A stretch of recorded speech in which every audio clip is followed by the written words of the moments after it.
Okay, so we're going to do a quick lecture on resistance training so that we can do some more interesting stuff in class. So when we're talking about resistance training, we're talking about a couple of adaptations. So we could be talking about speed sometimes gets thrown in with resistance work just because it's not really aerobic, it's anaerobic. So, but speed and power often go together and they share sometimes similar prescription with strength training. And then we've got hypertrophy and endurance training that typically differ a little bit more. Okay, so here is the chart that we're going to work off of here. So note we're looking at strength as the adaptation here. Here, let me get a laser pointer. Strength is our adaptation here. And it's broken down into novice, intermediate, and advanced. So that's the first thing is that one, we've got, okay, what adaptation are we working on? And then two, okay, what's the level of my lifter? And that will sort of dictate how I want to program. Frequency, like we talked about in class, can be anywhere from 1 to 7 days. If I want to meet guidelines, it's going to have to be at least 2 days, depending on how I program exercises. It could be 3, 4, 5, 6, even 7 days a week. Um, my volume here. So for novice lifters, we're looking at 1 to 3 sets as well as intermediate lifters. Novice lifters, we're looking at 8 to 12 reps. Intermediate lifters, 6 to 12. And you'll know that that's probably partly because of the intensity. So intensity is fairly low for a novice lifter, 40 to 60% of their one repetition maximum, or a 5 to 7 RPE. And then for an intermediate lifter, now we go up to 60 to 80% of the 1 RM. Okay. And then for advanced lifters, we've got 3 plus sets of 1 to 12 reps at 80+% of their one repetition maximum and a 7 to 10 RPE. Okay, so there we've got our frequency essentially, like we talked about, intensity, time we talked about. There's no real prescription for time. It's going to be based partly on number of exercises and rest. But you do see that the rest times here, so same for novice and intermediate lifters, a little bit longer rest times for those advanced lifters. Um, Frequency, really, these are very rough recommendations. Uh, Generally, right, with novice lifters, we want to start low and go slow, right? Similar recommendation as with aerobic prescription. Um, but this is predominantly driven, days per week is predominantly driven by what type of resistance training split am I doing? If I'm trying to hit all of my major muscle groups in the body, I certainly should not be doing 6 days a week. Okay. Um, okay, so strength as an adaptation is maximum force produced. So that's what we're trying to achieve here. And you can see as we get more advanced, we have to lift heavier in order to see that principle. A really common protocol that's used to work on strength training is called the 3 to 5 rule. I like to mention it because it's a really simple way to program, but it's actually pretty effective. So if you're ever working with someone and you're like, hey, how do I program strength for this person? The 3 to 5 rule could work for speed and power as well, by the way, but it's 3 to 5 days per week of 3 to 5 exercises, 3 to 5 sets, 3 to 5 reps, 3 to 5 minute break between each set. And then when you're increasing load over time, you'd increase by 3 to 5% for about 5 weeks before you back off. Okay, so it really nicely wraps everything up into one little ball essentially for you. Um, okay, and then we're going to cover the other stuff here. Okay, so this is our baseline, is that strength prescription. Now I want you to think about, okay, how would I change this prescription if my goal instead of strength is now technique? I'm just going to give you a minute to think about that.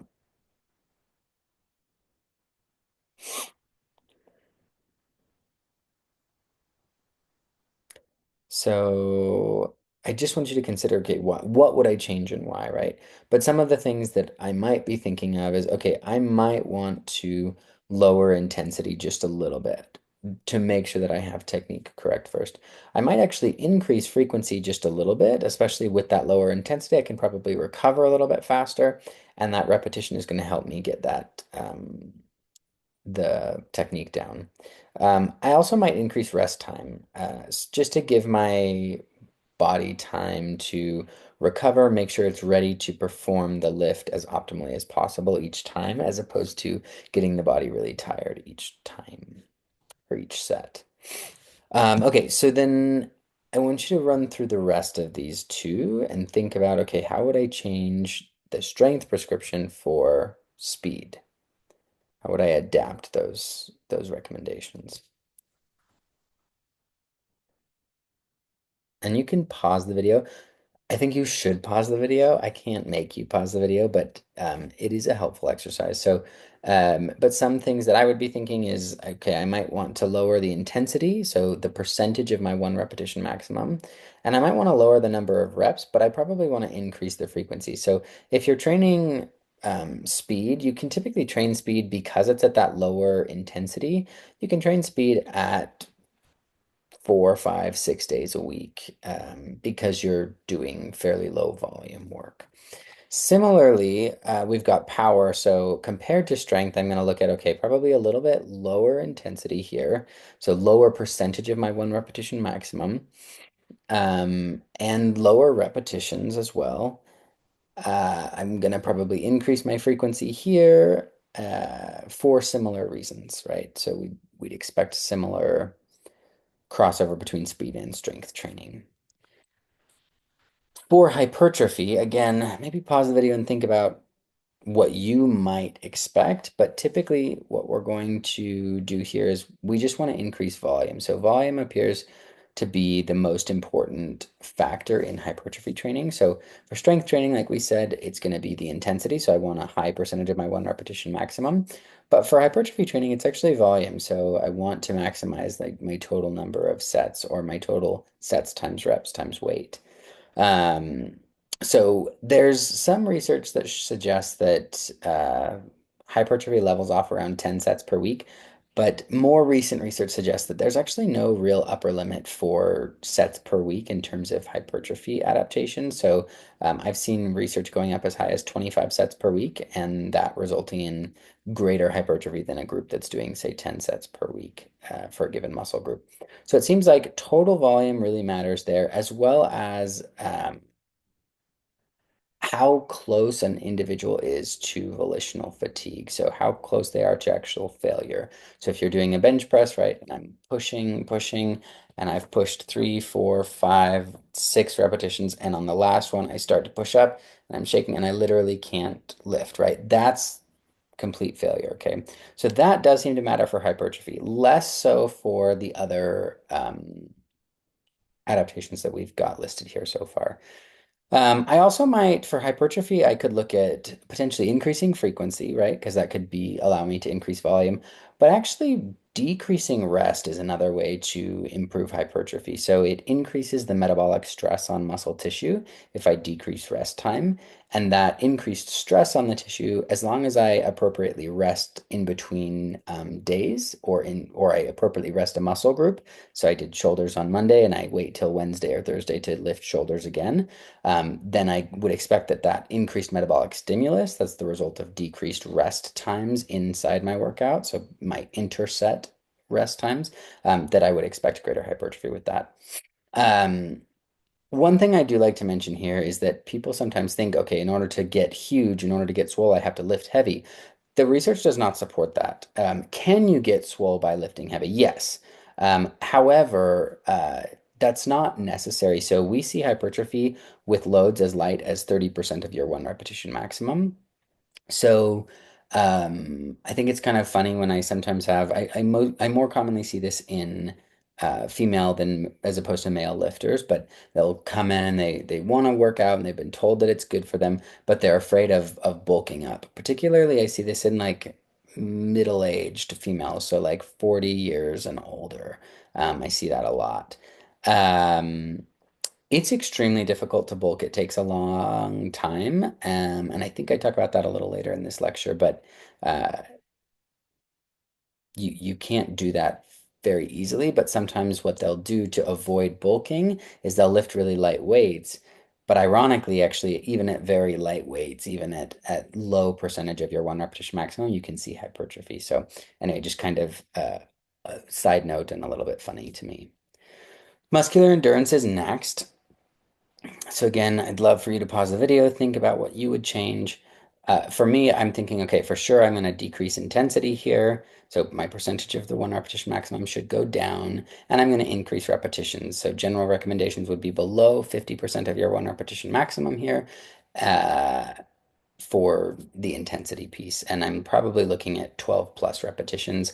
You could go as high as there's this really cool study that I read where they did 60 repetition maximums for rowers, and that resulted in an improved rowing performance. So you really can go pretty high with this, especially if you're doing some like sport specific training.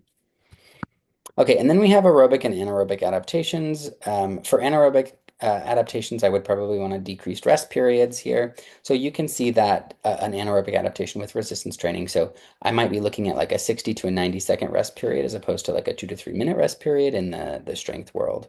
For aerobic capacity, I could also see decreased rest and increased intensity potentially, depending on the lift. But you can see aerobic and anaerobic adaptations with resistance training. Okay, so here I just want you to sort of examine these two figures on your own. But we've got number of repetitions and then what percentage of the repetition maximum. So this is assuming that we're going to muscular failure, essentially. So if I get to, let's say I'm trying to test someone's one repetition maximum and they get to 3 repetitions on a back squat, right? But then they say, I can't do another set, like I can't go up and wait. Okay, so then we're just going to assume that whatever they were lifting is about 93% of their one repetition maximum. And I would use that number. So I would multiply whatever, or I would divide whatever number they got to. So let's say they were lifting 100 pounds. I would divide 100 pounds by 0.93, and that would give me what I assume their one repetition maximum is. And that's how I would then prescribe for strength, hypertrophy, endurance, etc. Over here, this is just a helpful sort of infographic to have, I think, especially because I like that they include RPE. So RPE of 10, right? I'm working at absolute maximum, uh, but I could work at absolute maximum at 16 repetitions. So if I want to get to an RPE of 10 with high repetitions, let's say 15, just because it's a nice round number, I should be working at about 58% of my one repetition maximum. So if you have a client and they're like, hey, well, I don't even know what weight to pick up, this is a great chart to dictate that or to help them understand what that weight might be. And this chart continues on, and I can give you the full access to it. I just think it looked prettier on this slide if I cut off a little bit of it. To be totally honest, that's what happened. But ultimately, I'm not going to probably have people lifting much below about an RPE of 5. So um, even deconditioned individuals, I probably wouldn't do that. So, in any case, take a minute, examine this, and think about how you would use that in terms of writing a prescription for someone. Okay, really quickly, I like this chart again because we break it up between novice and experienced lifters, and then also by adaptation. So just to give you some more clear guidance. So over here, I wanted you to be thinking about, okay, well, how would I intuitively change these things? This gives you some of the actual numbers. So for novice lifters, right, as expected, my one repetition range is a little bit lower there for those lifters. I'm going to have them lifting a little lighter. And then also actually a little bit higher repetition ranges, whereas I get lower repetition ranges and higher percentage of my 1RM as I improve, as I gain more experience lifting. And then with power, endurance, and hypertrophy. So with power is a really interesting one because I can see people lifting it close to even 100% of their one rep max and still be training power, depending on the lift. I'm probably not going to see that with something like a back squat because the fact that they're lifting close to one repetition to a one repetition maximum means their repetition velocity is probably pretty slow, and I need really high repetition velocity to be training power, which is also partly why I would expect to have pretty low rep ranges if I'm training power. So I wouldn't expect to be for sure not above 10, but probably like this 1 to 6 repetition range is a good range for us. Endurance, again, like I said, less than 50% of the 1RM. Um, and then for hypertrophy, can be as low as 30%, right? Looking at maybe 6 to 20 repetitions. The thing that really dictates repetition number here, though, is more time usually. If I have someone doing a 60 rep max, I could see some endurance for sure there and some hypertrophy. However, that takes a lot of time, and most people don't have that amount of time. So we want to be thinking practically too about how this is affecting our potential client. And then I also really love this figure here because it overlays RPE with RIR. So RPE is your rating of perceived exertion. So scale from 1 to 10, how intensely are we working? 10 being total maximum, 1 being basically rest. Repetitions in reserve is how many repetitions do I have before failure? So if I have 0 repetitions until failure, that means I actually did fail on a repetition, right? That was my bench press example. I start up on the 6th rep and I literally can't get up. I went to 0 repetitions in reserve. There's been some really interesting research in this regard on whether or not training to failure is necessary for example, strength and hypertrophy. And what we find is that there's actually almost no difference in most studies find no significant difference between strength and hypertrophy adaptations when training to failure versus when training to 2 to 3 repetitions in reserve. Meaning maybe I got to my that 6th rep up, but I was shaking so bad. I'm like, I don't think I have another one. You do not need to start that next repetition just to see if you can do it to go to absolute failure. It's not necessary for adaptations. So in this 2 repetition in reserve range is usually pretty sufficient to see significant adaptation. I love this figure because it messes up everything I just told you. So balancing intensity and volume is an adaptation is a really important thing.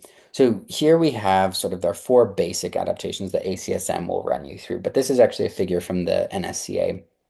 Um, and we have number of repetitions completed here. And this is a repetition maximum continuum. So this is assuming that every lift is going to maximum. So I'm training every time to basically 0 repetitions in reserve, right?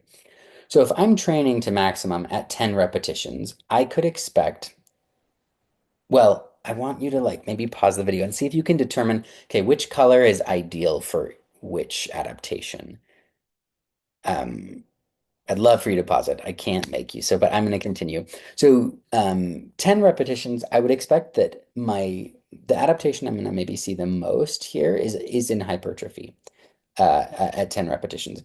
I would get some muscular endurance. I could get some power. I could get some strength, right? Those are those blue markers there, right? So, blue is more my moderate adaptation there. So I could definitely see some. I get a lot of overlap here, a lot of benefits from lots of areas.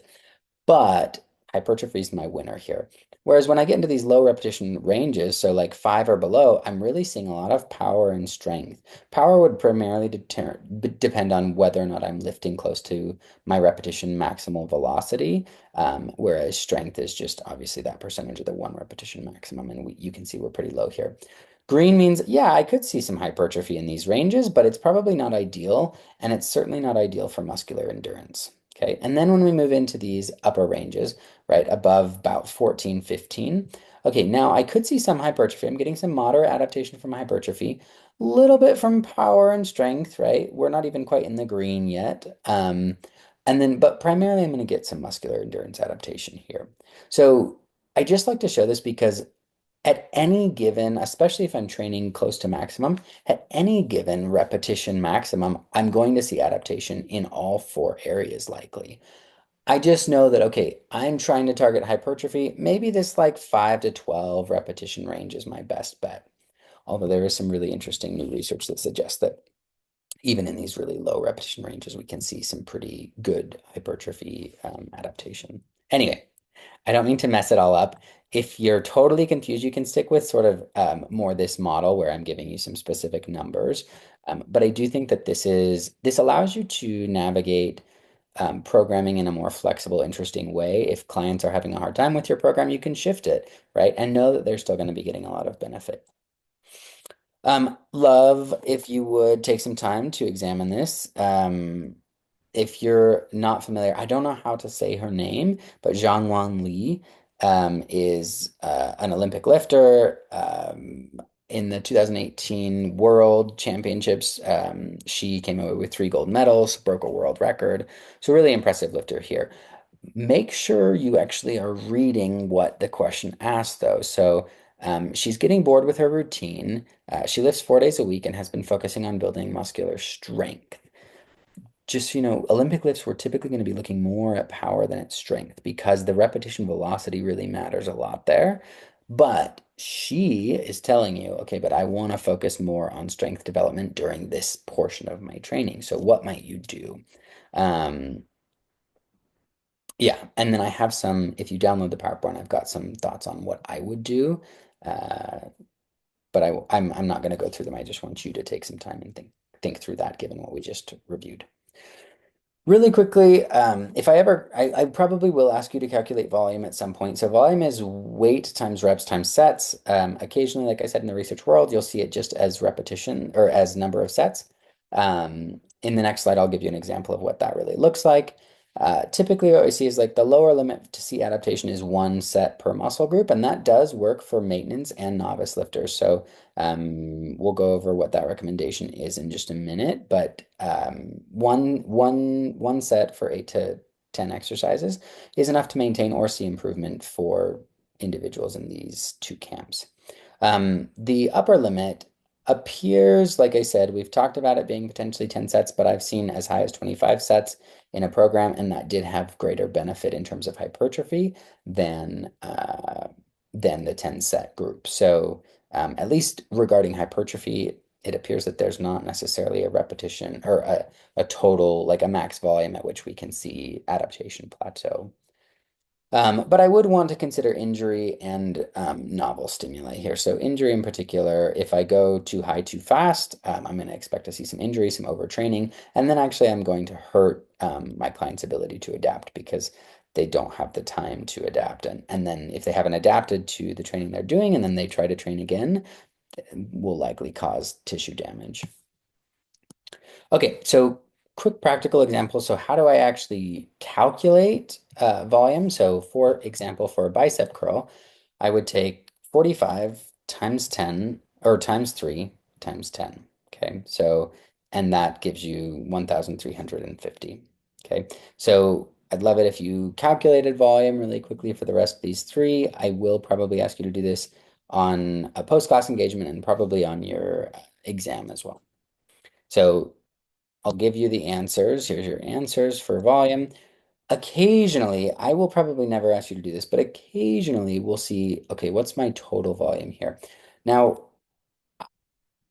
in this case, it may be appropriate because all of these exercises are going to target the bicep. There are other muscle groups that would be targeted here, right? Lats, rhomboids, etc., rear delts. However, every one of these muscle or every one of these lifts could target the bicep. So this would be my total bicep volume for the day.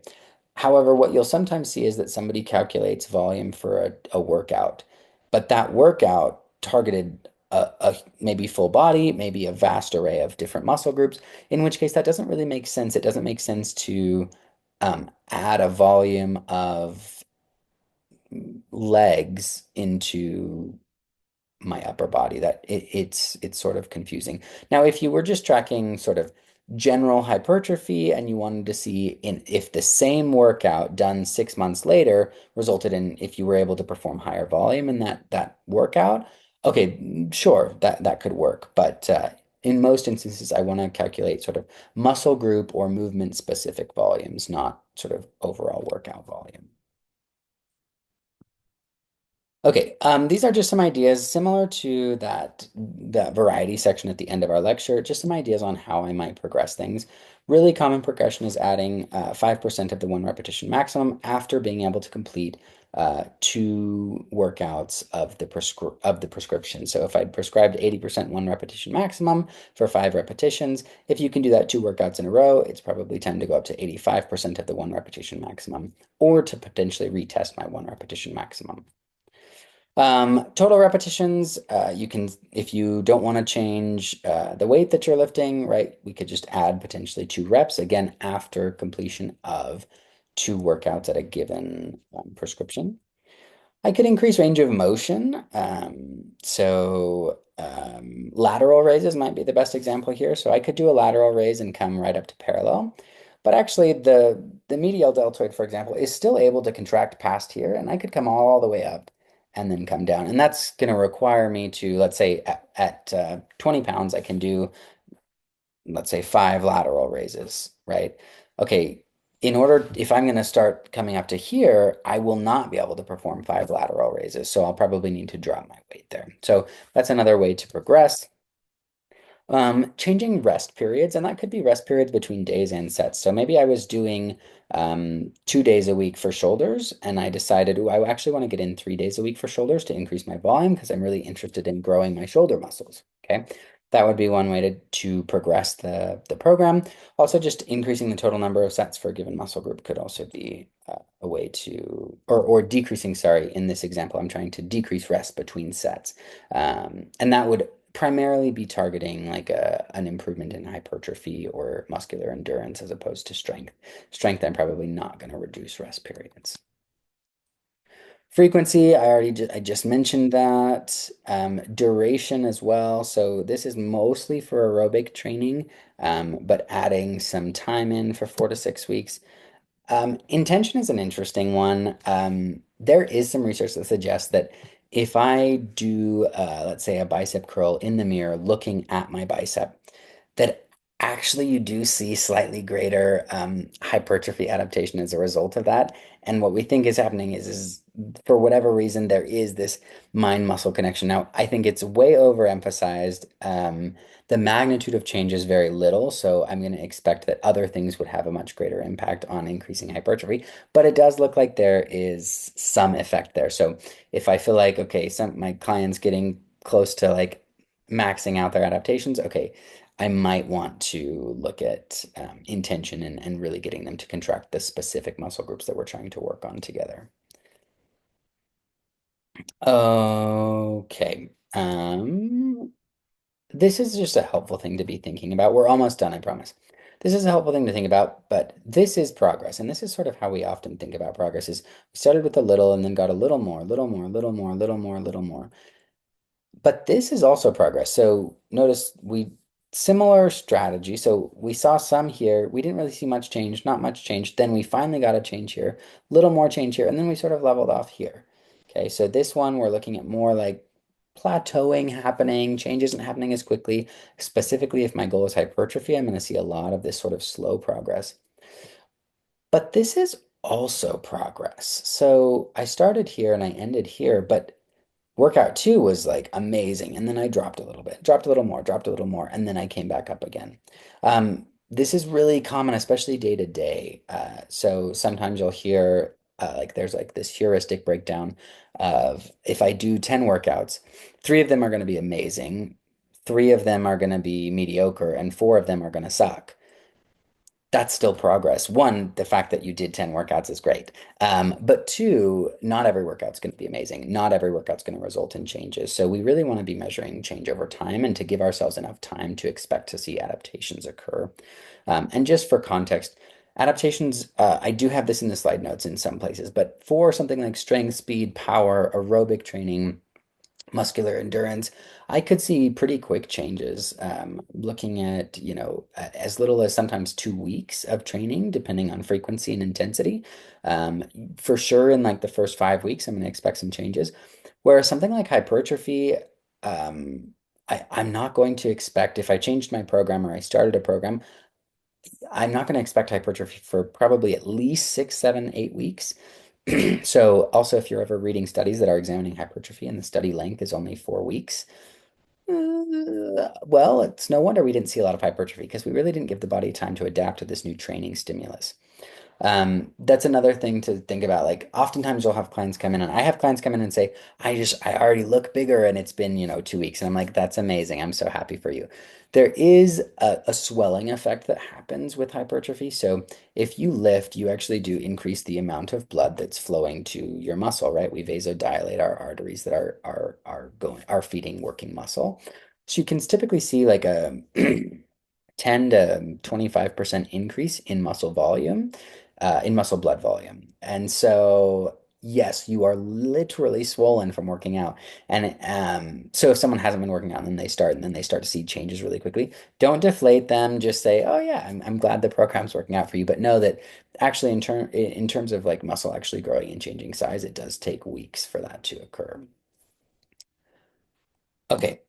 Last thing, and this I'm mostly going to refer you to the slide notes here because one, I'm not a nutrition expert, but I do think it's helpful to have some context for these things. So in terms of making recommendations for macronutrients, don't be careful. I would not write it down. I might give some recommendations, but um, for most people, zero point 0.8 to 1 gram per kilogram is what's recommended in terms of protein intake.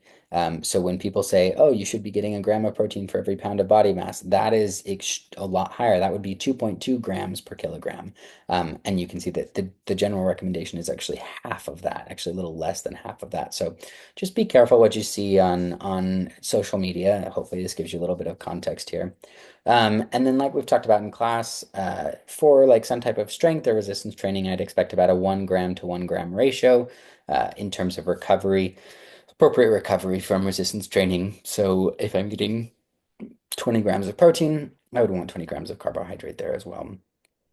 Um, if your workouts are greater than 60 to 90 minutes, we do want some refueling during. So you're looking at about a half gram of carbohydrate per pound of body mass, and then about a quarter gram of protein per pound of body mass during that 60 to 90 minute window. So especially if you're going for much longer periods, like if you're like an ultra endurance runner, right, those recommendations change significantly. Hydration, this is really outside of my scope. This information, the information in the slide notes comes from Andy Galpin. But for hydration, generally throughout the day, getting about a half ounce of fluid per pound of body weight is plenty. So that's much lower than like what a lot of people think that they ought to be getting. So again, you'll hear people say like an ounce per pound or even 2 ounces per pound.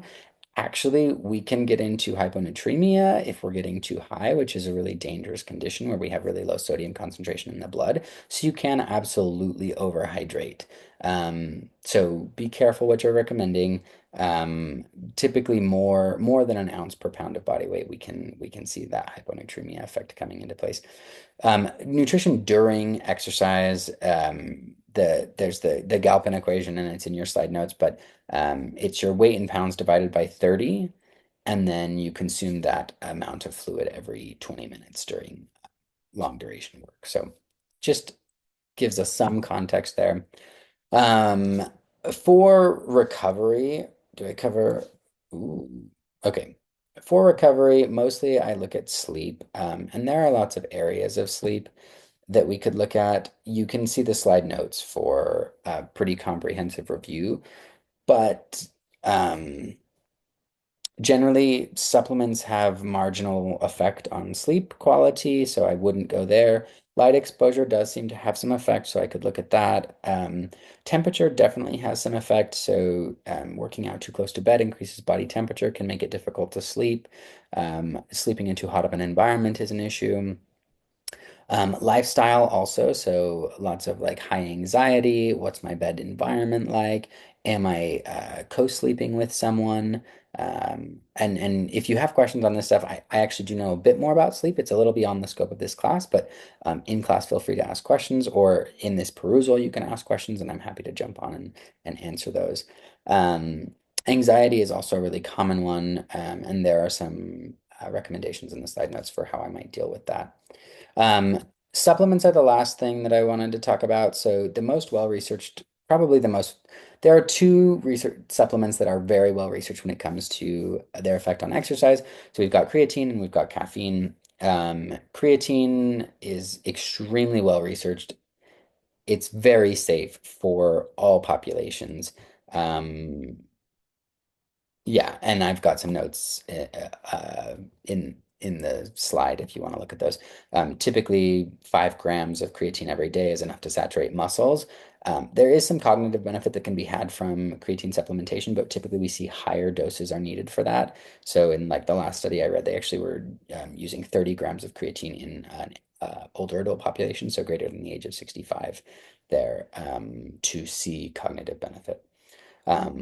Caffeine, about 1 to 3 milligrams per kilogram of body weight, 30 minutes prior to exercise, does seem to have a significant impact on the amount of work that can be performed during exercise. So it's pretty safe there. And then I do cover a couple additional supplements in the slide notes. So you're welcome to take a look at those and ask questions during class, and I'll answer questions if I have the answers to them. Okay. Oh, last case study. Run through this really quickly. Again, take a look at the slide notes to see what sort of some of my answers might be there. And then we can discuss it in the PowerPoint notes or in the perusal or also in class. And I will see you on Wednesday.